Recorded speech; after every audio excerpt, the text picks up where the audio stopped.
Fridays at Busboys and Puds in Baltimore, hosted by Ephraim Nehemiah.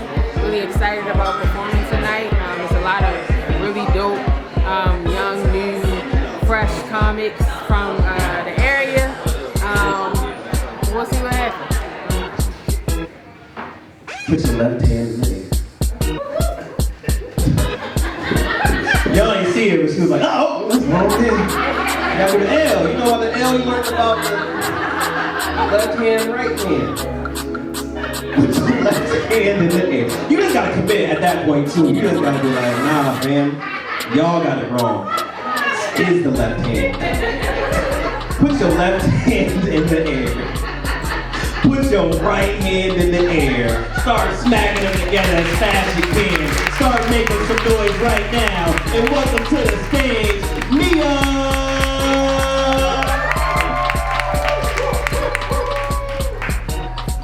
How's everybody feeling?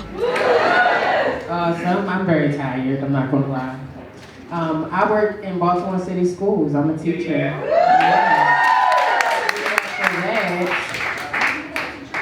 Yeah. So y'all know at the start of the school year there was a massive teacher shortage, right? It was like 600 less people. It wasn't enough teachers. So somebody hit me up and was like, the principal is paying a lot of money to step in as a substitute. Would you like to do it? And I said, I'll give it a shot.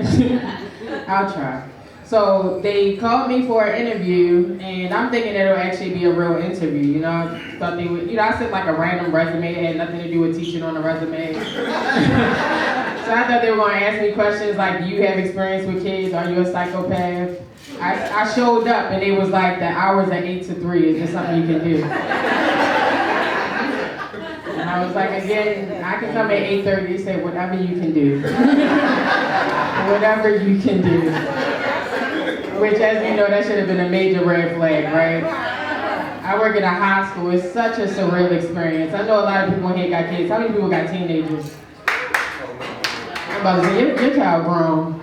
Check your kids' phones, y'all. It's so obvious y'all don't check your kids' phones. One time, this girl, this boy took this girl's phone. He started reading it out loud. It was like sex messages, stuff that I would not even think about as a 14-year-old. It's not that people weren't doing it. I just didn't think at 14 you'd be able to articulate such things in such detail. So the boy took her phone, and he's tall, so he's holding it up like that, and he's making jokes. And he was like, that girl, she got that VD. And I was like, VD? That took it back. That's like 1970 slang. But then he said, virtual dick. And I was like, I said, that's clever. One of the hardest things about being a teacher is not laughing when you're supposed to laugh. And when you're not supposed to laugh. The other thing with the phones, one time it was my two students were in the classroom and they were doing like a full-blown drug deal over the phone. So the dude he on the phone, he's like, no, I ain't got the weed, but Jake got the weed. You need some? And I'm just sitting there shaking my head. Now, I'm supposed to tell them, y'all shouldn't sell drugs. Y'all shouldn't do drugs. But as a millennial teacher, I was just like, you shouldn't be selling and doing drugs on the phone. Like, what are you doing?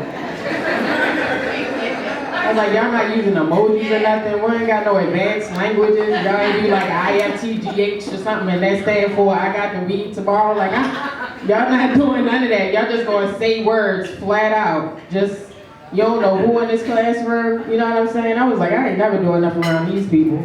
I don't even smoke. But I said if I did, it would never be around these kids. As I was really giving 21 Jump Street, I'm convinced that half of them are cops. Like, for real. Y'all are paid informants. You can't tell me otherwise. So a lot of people think that I'm much younger than I am, right? So the kids found out. I think maybe I said like, oh, I got 3 kids. It was like, 3 kids? How old are you, Miss May? I was like, I'm 35. And it was like, oh, we thought you was in your young 20s. I'm good on that. I'm like, good on what?